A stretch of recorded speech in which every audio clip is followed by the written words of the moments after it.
Lanka." "What? Belanka?" I laughed in a rather forced smile. "Well, is that all you know?" he asked again, smiling. I had nothing to lose now, so I began chattering the first thing that came into my head. The master remained silent as he gathered together the remains of the pen which I had left strewn about the table, looked gravely past my ear at the wall, and repeated from time to time, "Very well, very well," though I was conscious that I knew nothing whatever, and was expressing myself all wrong. I felt much hurt at the fact that he never either corrected or interrupted me. "What made him think of going to Jerusalem?" he asked at last, repeating some words of my own. Because, that is to say—" My confusion was complete, and I relapsed into silence. I felt that, even if this disgusting history master were to go on putting questions to me and gazing inquiringly into my face for a year, I should never be able to enunciate another syllable. After staring at me for some 3 minutes, he suddenly assumed a mournful cast of countenance, and said in an agitated voice to Woloda, who was just re-entering the room, "Allow me the register. I will write my remarks." He opened the book thoughtfully, and in his fine caligraphy marked 5 for Woloda for diligence and the same for good behaviour. Then, resting his pen on the line where my report was to go, he looked at me and reflected. Suddenly his hand made a decisive movement, and, behold, against my name stood a clearly marked 1, with a full stop after it. Another movement, and in the behaviour column there stood another 1 and another full stop. Quietly closing the book, the master then rose and moved towards the door, as though unconscious of my look of entreaty, despair, and reproach. "Michael Lavionitch," I said.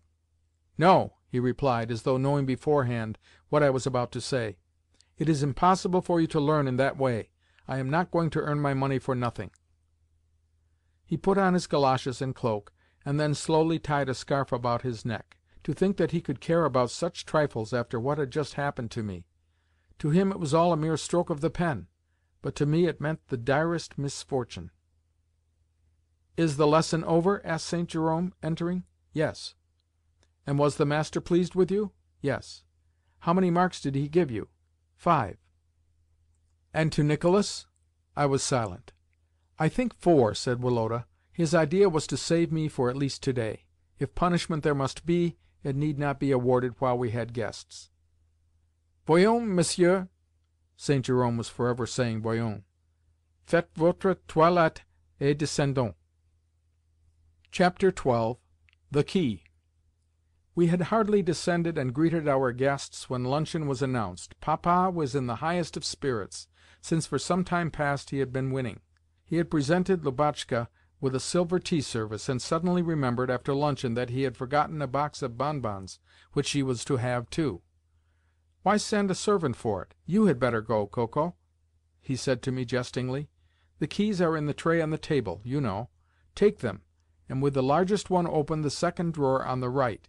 There you will find the box of bonbons. Bring it here." "Shall I get you some cigars as well?" I said, knowing that he always smoked after luncheon. "Yes, do. But don't touch anything else."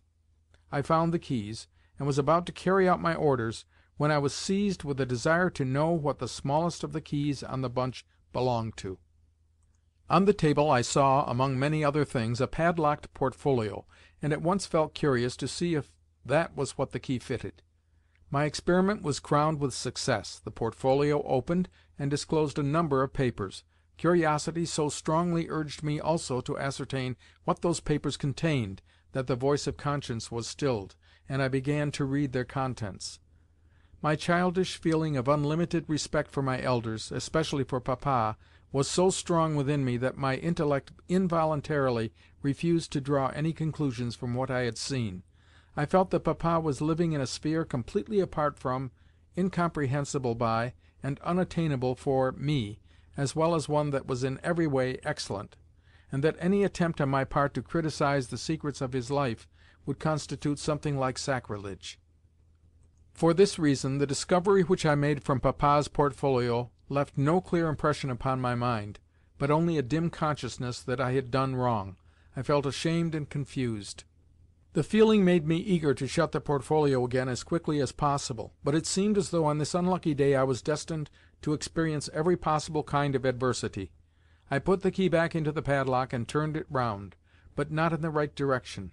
Thinking that the portfolio was now locked, I pulled at the key and, oh horror, found my hand come away with only the top half of the key in it. In vain did I try to put the two halves together and to extract the portion that was sticking in the padlock. At last I had to resign myself to the dreadful thought that I had committed a new crime, one which would be discovered to-day as soon as ever Papa returned to his study. First of all, Mimi's accusation on the staircase, and then that one mark, and then this key.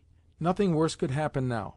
This very evening I should be assailed successively by Grandmamma, because of Mimi's denunciation, by St. Jerome, because of the solitary mark, and by Papa, because of the matter of this key. Yes, all in one evening. "What on earth is to become of me? What have I done?" I exclaimed as I paced the soft carpet. "Well," I went on with sudden determination, "what must come, must, that's all."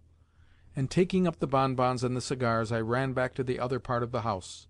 The fatalistic formula with which I had concluded, and which was one that I often heard Nicola utter during my childhood, always produced in me, at the more difficult crises of my life, a momentarily soothing, beneficial effect. Consequently, when I re-entered the drawing-room, I was in a rather excited, unnatural mood, yet one that was perfectly cheerful. Section 3. Recording by Bill Borst.